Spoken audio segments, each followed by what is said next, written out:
मेरी पत्नी गहने या फिर कपड़े या किसी भी सामान को हाथ भी लगाया तो चलो निकलो तुम दोनों मेरे कमरे से बाहर निकलो। कहते हुए विपिन ने अपने दोनों बहनें पूजा और कविता को अपने कमरे से बाहर निकाल दिया। छोटे भाई को अपनी नई नवेली पत्नी के सामने अपनी बेइज्जती पूजा और कविता अपने कमरे से बाहर निकाल दिया। छोटे भाई को अपनी नई नवेली पत्नी के सामने चिल्लाती हुई अपनी माँ निर्मला जी के पास गई। माँ माँ अब हम यहाँ एक पल भी नहीं रुकेंगे। भूल जाना कि हमें की अपनी दो बेटियां भी है, हम जा रहे हैं इस घर से और कभी भी लौटकर नहीं आएंगे। गुस्से में चिल्लाती हुई बोल पड़ी पूजा। हाँ माँ, अगर आपसे मिलने का मन हुआ तो हम कहीं बाहर बुलाकर आपसे भेंट कर लेंगे, लेकिन इस घर की दहलीज पे कभी पैर नहीं रखेंगे। कविता भी पूजा की हाँ में हाँ मिलाते हुए बोल पड़ी। अपनी दोनों बिटिया को अचानक इतने गुस्से में देख और उनकी बातें सुन निर्मला जी हैरान थी। अचानक से इन दोनों को क्या हो गया है? क्या हुआ बेटा? पूजा, क्या हुआ बेटा? कविता रो क्यों रही है? कुछ तो बताओ। किसी ने कुछ कहा है क्या? पापा ने कहा, भैया ने कहा, भाभीियों ने कुछ कहा। अरे माँ, भाभीियों के कहने की जरूरत कहाँ है? उनके पति खुद ही तो जोरू के गुलाम की तरह दिन रात उनके आगे पीछे उनकी रखवाली कर रहे हैं, उनके सामान की, उनके कमरे की रखवाली कर रहे हैं। तो मतलब उन्हें क्या जरूरत होगी कुछ कहने की, जब उनकी सारी कमी उनके पति ही पूरी कर रहे हैं। आपका तो पता ही है विपिन भैया ने हमारे साथ क्या किया। रोते हुए कविता बोली। क्या क्या किया विपिन ने? हैरानी से आंखें फाड़े बोली निर्मला जी। माँ, विपिन भैया ने हमारा हाथ पकड़ के हमें घसीटते हुए अपने कमरे से बाहर निकाल दिया। यह कहते हो कि खबरदार मेरी पत्नी के कमरे में आने की कोशिश भी की तो। कविता के साथ साथ पूजा भी रोते हुए माँ से बोल पड़ी। क्या विपिन ने ऐसा किया तुम लोगों के साथ? सुनकर निर्मला जी हैरान थी। उन्हें विश्वास ही नहीं था कि उनका बेटा उनकी बेटियों के साथ ऐसा करेगा। कविता, पूजा सही कह रही हो ना तुम दोनों। रुको, मैं अभी बताती हूँ विपिन को उसकी हिम्मत कैसे हुई मेरी बेटी के साथ ऐसा व्यवहार करने की। 4 दिन हुए नहीं पत्नी के आए हुए, कुछ ज्यादा ही सिर पे चढ़ गया है। कहते हुए गुस्से में भागती हुई निर्मला जी हॉल में आकर जोर जोर से विपिन को बुलाती है। अरे वो चोरू के गुलाम, बाहर आओ, मुझे तुमसे बातें करनी है। 4 दिन हुए नहीं तेरी शादी को, तेरे तो पर लगे हैं। नई नवेली दुल्हन पाकर बहनों की इज्जत करना भूल गया है।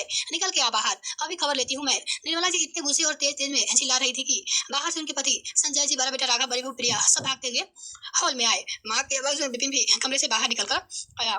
पीछे पीछे धीरे धीरे विपिन की नई नवेली दुल्हन ज्योति भी आ गई। निर्मला जी का गुस्सा देख संजय जी ने कहा, निर्मला क्या हो गया है?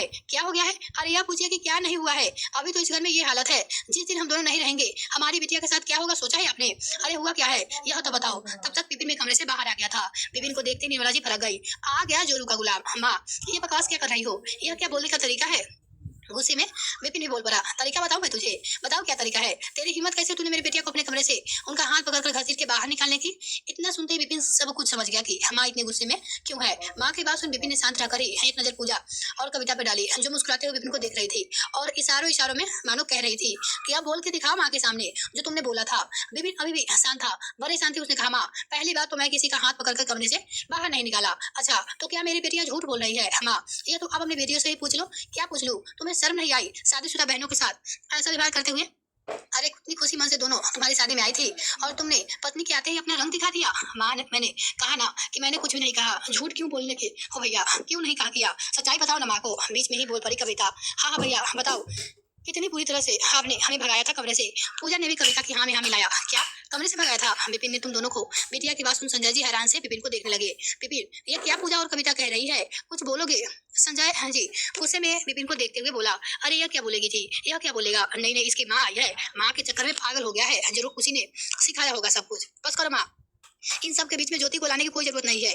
उसने कुछ भी नहीं कहा। इधर बेचारी ज्योति, उसे भी तो कुछ पता ही नहीं था, फिर भी सास के मुंह से अपने लिए इतनी तीखी बातें सुन। अभी 4 दिन पहले आई ज्योति की आंखों में आंसू आ गए और वो रो पड़ी। वो विपिन की नजर एक तरफ ज्योति पे डाली और माँ की बजाय पापा के पास जाकर बोला, पापा मैं बताता हूँ आपको हुआ क्या है। आपको पता है ना पूजा और कविता की हरकतें, प्रिया भाभी के साथ साथ उन्होंने क्या क्या किया था। जैसे ही भाभी शादी करके इस घर में आई थी, उसे अगले दिन दोनों ने मिलकर उनके कमरे में उनकी अलमारी की, उनके बेड की पूरी तलाशी ली। प्रिया भाभी क्या क्या लेकर आई है, जिसके चलते एक एक सामान निकालकर इन दोनों ने देखा और जो जो पसंद आया बिना भाभी से पूछे इन दोनों ने सब कुछ अपने पास रख लिया। यहाँ तक कि भाभी की शादी का लहंगा भी पूजा ने अपने पास रख लिया। भाभी के पापा ने जो लहंगा दिया था उसे कविता ने रख लिया। शादी की खुशी में एक कान भाभी के कान के झुमके ले लिए तो एक ने उनके पापा की दी हुई अंगूठी ले ली, वो अभी प्रिया भाभी से बिना पूछे। यहाँ तक कि छोटे छोटे सामान को भी इन दोनों ने नहीं छोड़ा। बेडशीट, पर्दे, डेली उसके जो भी सामान थे, यहाँ तक कि उनके मेकअप में से सब कुछ लेकर चली गई।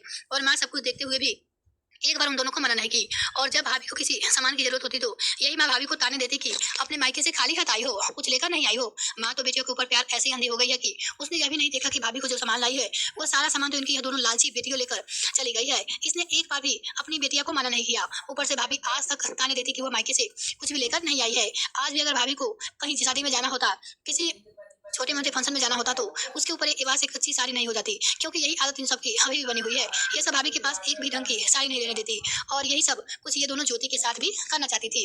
भैया ने तो कुछ नहीं कहा, शायद उन्हें भाभी का दर्द का नहीं दिखा, लेकिन मैंने देखा था कि भाभी जब भी कुछ माँ से मांगती तो माँ उन्हें कैसे बुरी तरह से ताने देती। बेचारी भाभी की आंखों में आंसू लिए चुपचाप चली जाती, क्योंकि जिसका पति ही नहीं सुनेगा वो वाला कहाँ से आवाज उठाएगी। इसलिए मैं वो सब कुछ अपनी पत्नी के साथ बर्दाश्त नहीं कर सकता। इसलिए मैंने आज इन दोनों को अपने कमरे से बाहर निकाला है, क्योंकि आज वही सब कुछ यह दोनों ज्योति के साथ करने वाली थी। आज भी ये दोनों मिलकर ज्योति की अलमारी, उसका बेड, उसका कमरा और सब कुछ देखने वाली थी, और अपने अपने पसंद की चीजें लेने वाली थी। बस मैंने नहीं करने दिया, यह मेरी गलती है। और हाँ, मैंने इसका हाथ पकड़कर बाहर नहीं निकाला, लेकिन हाँ, अगर इन्होंने एक भी सामान को हाथ लगाया होता तो अगली बार जरूर हाथ पकड़ के बाहर निकाल दूंगा। इसमें मुझे कोई सबूत नहीं होगा, क्योंकि वो सारा सामान ज्योति के मायके का है। ज्योति अपने इस्तेमाल के लिए लेकर आई है। मैं भाई और भाभी की तरह चुप रहने वालों में से नहीं हूँ। ज्योति भी तो अभी नई नई आई है, तो उसे तो कुछ भी समझ में नहीं आया, लेकिन विपिन की बात सुन प्रिया की आंखों में आंसू आ गए। वो रोने लगी। प्रिया, आज उसे पता चला कि ससुराल में कोई तो उसके दर्द को एहसास होता है। देवर के रूप में आज प्रिया को कोई एक भाई मिल गया था जो उसकी परवाह करता है, उसको समझता है। इधर विपिन की बात सुन संजय जी गुस्से में निर्मला को देखते हुए बोले निर्मला, बड़ी बहू के साथ तुमने इतना सब कुछ हो गया और तुमने मुझे आज तक बताया भी नहीं। क्या बताओ जी, यह औरतों की छोटी छोटी बातों है। अच्छा, यह छोटी छोटी बातें तो फिर आज क्यों बताना? आज तो भी तो बहुत बड़ी बात नहीं थी। गुस्से में बोल पड़े संजय जी, और घूरते हुए कविता और पूजा को देखते हुए बोले, तुम दोनों शादी हो गई है, अपने अपने घर चले जाओ, लेकिन तुम दोनों के व्यवहार में जरा भी सुधार नहीं आया। दिन पे दिन लालची होती जा रही हो। अरे क्या कमी रह गई थी जो नहीं था? मुझसे मांग ली होती। किसी और के सामान पे हक जताने वाले तुम होते कौन हो? कौन हो? बिल्कुल सही किया विपिन ने तुम दोनों के साथ। और निर्मला, तुम्हारी अकल कहाँ गई है? बेटिया के चक्कर में पड़कर बहू बेटे की नजर में क्यों बुरी बनना चाहती हो? क्यों अपना बुढ़ापा खराब कर रही हो? साथ ही साथ मेरा भी नरक करोगी। अब अगर आइंदा से इस घर में ऐसी कोई भी फालतू बातें लेकर बवाल हुआ तो, या तुमने बहू और बेटे को कुछ भी उल्टा सीधा बोला तो फिर मुझसे बुरा कोई नहीं होगा। अपनी बेटिया को अपने पास बिठा कर रखो, जो कमी है उसे तुम पूरी करो अपने दम पे, किसी छीन कर नहीं। पति का गुस्सा देख निर्मला जी चुप हो गई।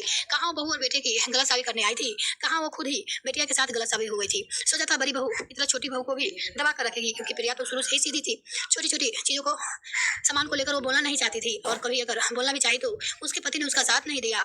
लेकिन यहाँ तो विपिन ने सारा पासा ही पलट दिया था। आपको ये कहानी कैसी लगी दोस्तों, प्लीज कमेंट में लिखकर बताइएगा। अगर आपको ये कहानी पसंद आए तो वीडियो को लाइक और चैनल सब्सक्राइब करना बिल्कुल ना भूलें। मिलते हैं किसी और वीडियो में, तब तक के लिए bye. Thanks for watching this video.